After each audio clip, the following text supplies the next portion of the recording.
તાપી જિલ્લાના અલગ અલગ પોલીસ સ્ટેશનોમાં પ્રોહિબિશનના ગુનાઓ હેઠળ કબજે કરવામાં આવેલ વિદેશી દારૂના જથ્થાનો નામદાર કોર્ટના હુકમ અનુસાર નાશ કરવામાં આવ્યો છે।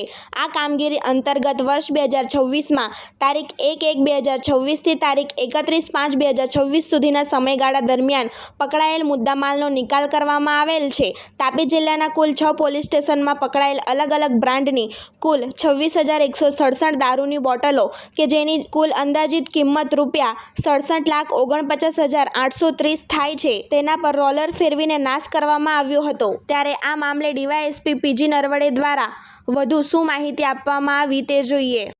મહેરબાન range IGP Shri Surat range તથા પોલીસ અધિક્ષક શ્રી તાપી નાઓની સૂચના અને માર્ગદર્શન અનુસંધાને આજરોજ તારીખ 9/7/2026ના રોજ મહેરબાન સબ ડિવિઝનલ મેજિસ્ટ્રેટ સાહેબ શ્રી વ્યારા નાઓની ઉપસ્થિતિમાં તાપી જિલ્લા ખાતે આવેલા કુલ 6 પોલીસ સ્ટેશન જેમાં વ્યારા, વાલોડ, ડોલવણ, કાકરાપાર, સોનગઢ તથા ઉકાઈ પોલીસ સ્ટેશનનો સમાવેશ થાય છે।